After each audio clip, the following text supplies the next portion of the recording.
कुछ वक्त पहले वर्ल्ड बैंक की एक रिपोर्ट आई थी जिसमें कहा गया था कि 1 करोड़ से ज्यादा लोगों पर पाकिस्तान में भूख का साया है। और अभी यूएन की रिपोर्ट आई है और यूएन की रिपोर्ट भी ये कहती है कि 1 करोड़ 10 लाख से ज्यादा लोग भूखमरी का सामना करेंगे पाकिस्तान में। और भूख से पाकिस्तान में 17 लाख लोग मर सकते हैं, 17 लाख लोगों की मौत हो सकती है।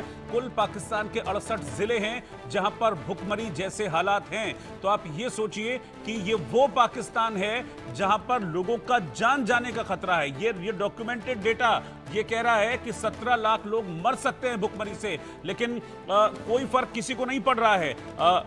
मैं अजय के पास चल रहा हूं। अजय, शहबाज शरीफ और मुनीर जो है एक दूसरे को वेरी गुड कहने में लगे हुए हैं और मुनीर का तो अब लग रहा है कि वो फील्ड मार्शल वाला हनीमून ही खत्म नहीं हो रहा है, पब्लिक मरती है तो मरती रहे।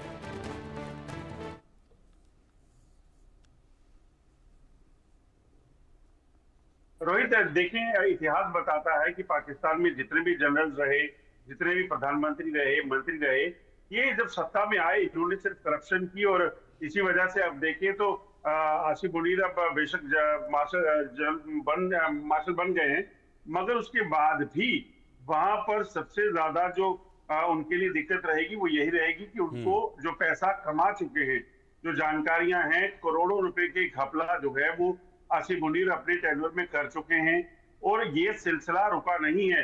आप मुशर्रफ को देखिए, इससे पहले जितने जनरल रहे थे उनको देखिए, वो तमाम जो इन्वेस्टमेंट्स हैं वो बाहरी देशों में जाकर जो है वो करते हैं। और अभी भी अगर आप देखेंगे तो आसिफ मुनीर जो है किसी न किसी और देश की नागरिकता पहले ले चुके होंगे, उनके बच्चे पहले ही बाहर पहुंच चुके हैं। तो ये वहां बड़ी आम सी बात है। अगर पाकिस्तान की हालत ये है, उसके दो वजह है। एक दो चीजें होती है, जो भी पैसा वहां मदद के लिए आता रहा, चाहे आईएमएफ से लोन लेकर मिला या कहीं से मिला, उस पैसे का दो इस्तेमाल होता है। एक, मंत्री संतरी प्रधानमंत्री ये सब जो हैं इस पैसे का घमंड करते हैं और फिर बाहरी देशों में चले जाते हैं।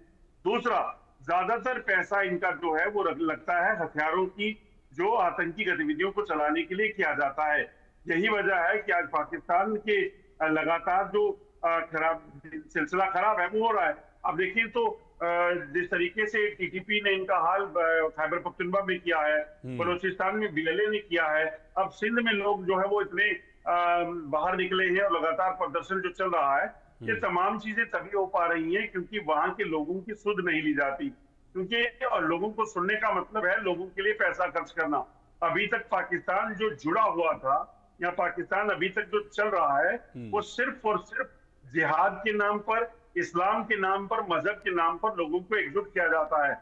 वरना अगर आप देखें तो पाकिस्तान की मौजूदा जो स्थिति है वो ज्यादा बेहतर नहीं है। बलूचिस्तान में अगर लोगों के गुस्से को आज तक ये शांत नहीं कर पाए तो उसके पीछे की वजह यही है कि वहां पर जब तक वो धर्म के नाम पर उनको एक साथ जुटाते रहे, सब चलता रहा। और वहीं से जब बीएलए को खड़ा हुआ उसके बाद उसने इनके खिलाफ कार्रवाइयां शुरू की और हर रोज बीएलए का कोई ना कोई हमला होता है। अब तहरीके तालिबान पाकिस्तान को देखें, ये वही टीटीपी है जिसे पाकिस्तान ने खुद तैयार किया, आईएसआई ने, पाकिस्तानी सेनाओं ने और अमेरिकन फोर्सेस के खिलाफ लड़ने के लिए अफगानिस्तान भेजा। आज ये वही टीटीपी जो है इन पर हमलावर है, हर रोज कोई ना कोई हमला करके इनका नुकसान कर रहे हैं। तो कहने का मकसद ये है कि ये जो हो रहा है ये वहां की सरकार की और सेना की नाकामियां हैं। वो दरअसल शांति को चाहते नहीं। ये जो इनका नारा है कि हम मुस्लिम हैं, हम सारा जहां हमारा, इस नारे ने ही पाकिस्तान का आज बदहाली तक पहुंचाया है। क्योंकि ये अपने लोगों को या फिर अपने जो हिस्सा इनके पास अभी था उसको भी एड्रेस नहीं कर पाए, सिर्फ इस चीज को लेकर कि ये दुनिया पर कब्जा करेंगे, दुनिया पर राज करेंगे।